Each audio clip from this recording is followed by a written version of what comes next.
Good morning to everyone. Welcome to my channel SBTE Pathshala. जो हमारे channel SBTE पाठशाला को सब्सक्राइब नहीं किए हैं, प्लीज़ सब्सक्राइब करें, लाइक करें और ज़्यादा से ज़्यादा शेयर करें। Student, today I am going to discuss heat transfer by conduction. ये थर्मल इंजीनियरिंग का यूनिट 6 का पार्ट है। पिछले क्लास में हम लोग ने मोड ऑफ हीट ट्रांसफ़र और हीट ट्रांसफ़र क्या होता है इसके बारे में हम लोग ने पढ़ा था। और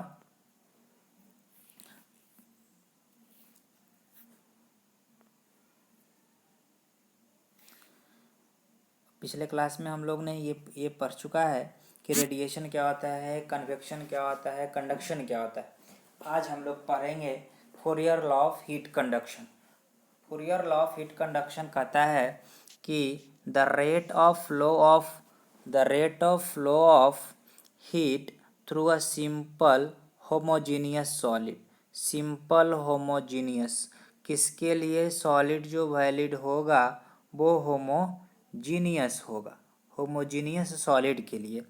is directly proportional to area of section at right angle proportional to area of section at right angle to the direction of flow and यानी Q is directly proportional to area into। उसके बाद कहता है, यहाँ तक इतना हुआ, and to change of temperature with respect to length। change of temperature with respect to length of path of heat flow। यही हमारा कहता है कि Fourier law of heat conduction है।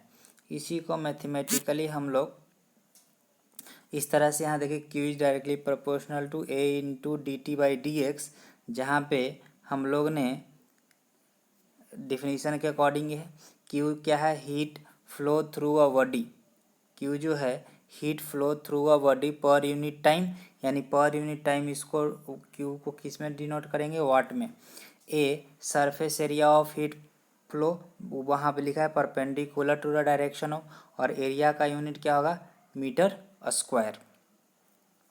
dt क्या है? टेम्परेचर डिफरेंस है। और dx क्या है? Thickness of the body. अब देखिए, इसी को अगर ये जो है प्रोपोर्शनलिटी कांस्टेंट है उसको हटाएंगे, उसके रिप्लेस करके हम लोग Q बराबर ये इक्वेशन लिखेंगे, Q is equal to -KA dt/dx।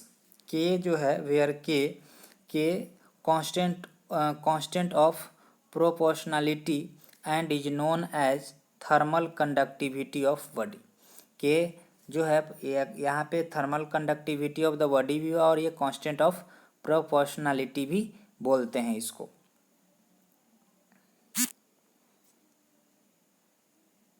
देखिए यहाँ पे थोड़ा नोट है, इसके बारे में जानते हैं। कहता है negative sign of K is to take care of decreasing temperature along the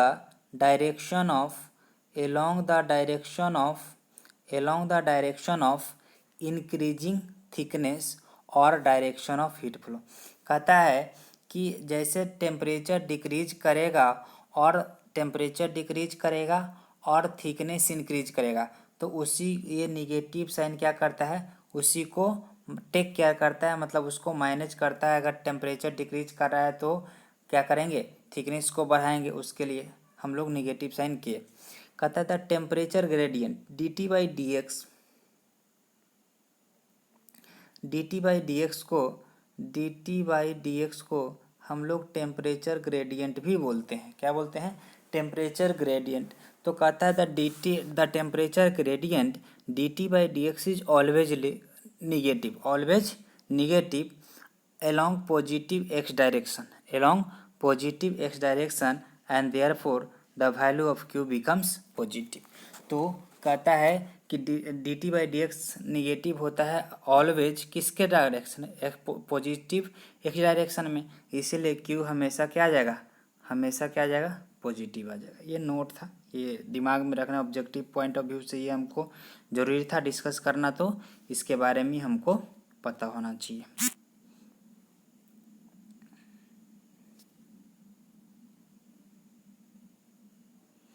अब देखिए थर्मल कंडक्टिविटी। थर्मल कंडक्टिविटी को हम लोग किससे रिप्रेजेंट करते हैं, के से। कहता था amount of energy, the amount of energy conducted through a body of unit area, area कितना होना चाहिए, 1 होना चाहिए, एंड यूनिट थिकनेस, dx की क्या होना चाहिए, 1 होना चाहिए, इन यूनिट टाइम dt भी क्या होना चाहिए, 1 होना चाहिए।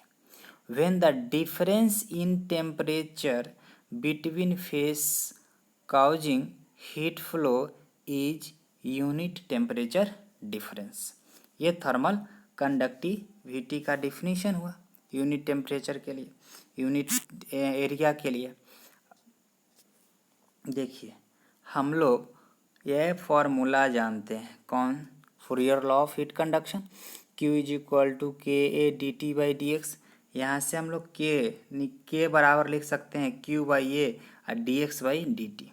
और फ्रॉम डेफिनेशन से देखिए thermal conductive A1 Q1 dx1 dt1, यहाँ से अब देखिए पहला में हम Q को किस में लिए थे, W में लिए थे, उसके बाद एरिया को क्या लेते हैं, मीटर स्क्वायर में लेते हैं, dx को क्या लिखेंगे, थिकनेस को मीटर में लेंगे, और टेम्परेचर को केल्विन में लेंगे या डिग्री सेल्सियस में लेंगे। ठीक है, तो देखिए Q को W लिखा बाई मीटर स्क्वायर 1 मीटर, और 1 मीटर से 1 metre W by M K और C। तो यूनिट ऑफ थर्मल कंडक्टिविटी का वाट पर मीटर केल्विन, यूनिट ऑफ के का यूनिट ऑफ थर्मल कंडक्टिविटी को लिख सकते हैं वाट पर मीटर केल्विन या वाट पर मीटर डिग्री सेल्सियस। ये यूनिट है, यूनिट को हम लोग ध्यान रखेंगे, यूनिट से ही क्वेश्चन बनाने में हमको सॉल्यूशन होगा। ठीक है,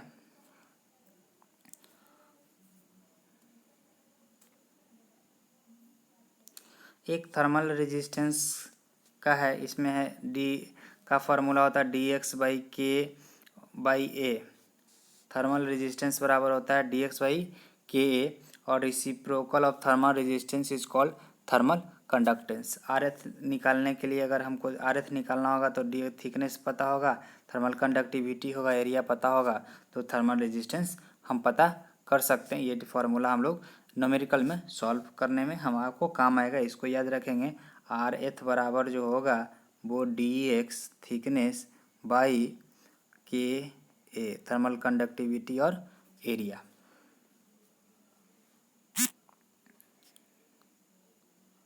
नेक्स्ट हम लोग डिस्कस करेंगे heat conduction through composite wall. ठीक है, heat conduction through composite wall. देखिए यहाँ पे कंसीडर, यहाँ पे देखिए यहाँ पे heat conduction through composite wall. देखिए consider the transmission of heat flow consisting of a number of slab. देखिए यहाँ पे जो है कंपोजिट वॉल है, ए स्लैब 1 स्लैब 2 और स्लैब 2। ये स्लैब ए है, स्लैब बी है और स्लैब सी है, डायग्राम दिया हुआ है। ठीक है, देखिए A L A L B और एल सी। ठीक है, जो एल ए है, एल बी है और एल सी जो है ये है थिकनेस, क्या है, thickness of slab, thickness of slab है। यहाँ पे रिप्रेजेंट है के ए के बी के सी, के ए के बी और के सी।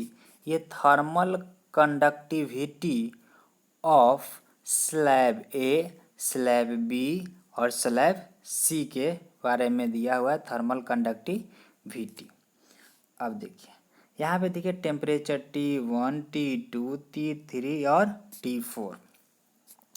तो देखिए यहाँ पे T1 और T4 temperature at the wall surface, बाहरी है, temperature of the wall surface जो है वो T1 और T4 है। T4 है, T1 is greater than T4, T1 is greater than T4। देखिए यहाँ पे है और यहाँ पे टेम्परेचर है। तो और T2 और T3 जो है हमारा इंटरफेस टेम्परेचर है। ये देखो बीच का टेम्परेचर है T2 और T3।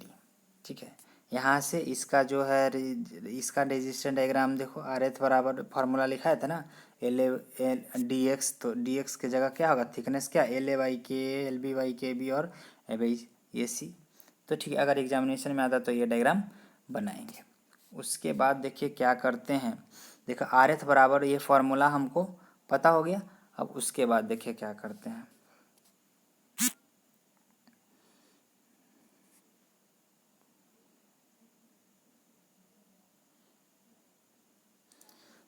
देखिए since the quantity of heat transmitted per unit time through each slab or layer is same।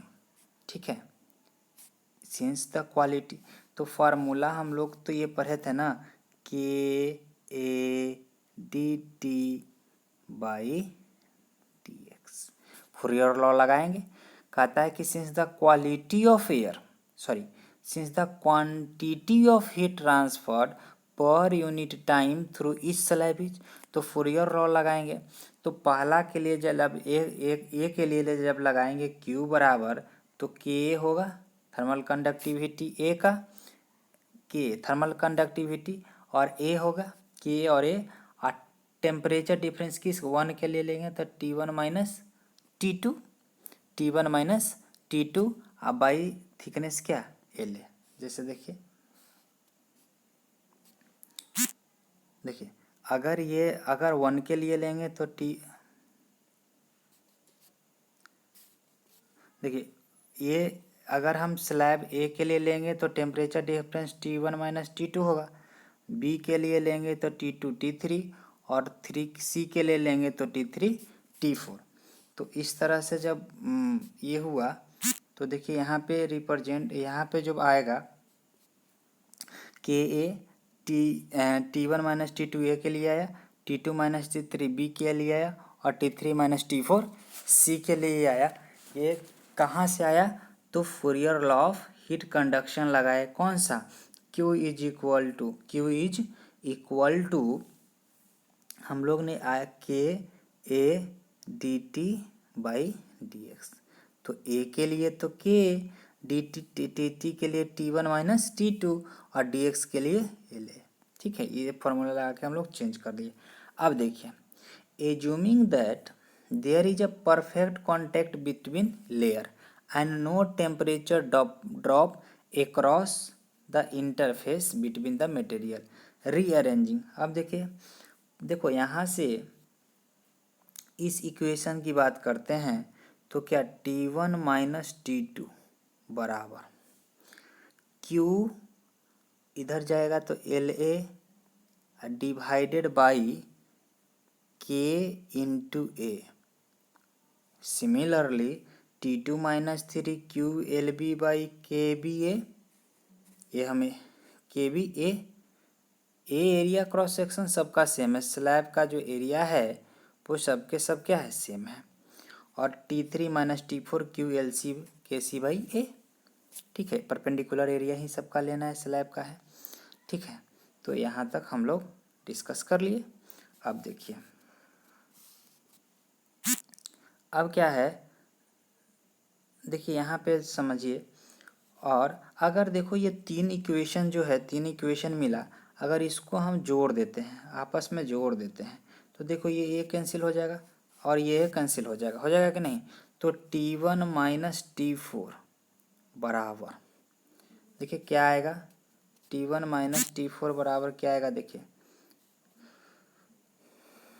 T1 minus T4 is equal to Q, सब में था कॉमनली LA/K, LB/KBA और ये था, और देखो Q, तो यहाँ अब देखिए LA, इसको रीअरेंज कैसे, अब यहाँ से Q निकालना है तो क्यू के लिए अब देखो ए सब में कॉमन है कि नहीं, तो ए कॉमन ले लिए, ए कॉमन लेके और टी वन माइनस टी4 कर दिए, मल्टीप्लाई कर दिए उधर।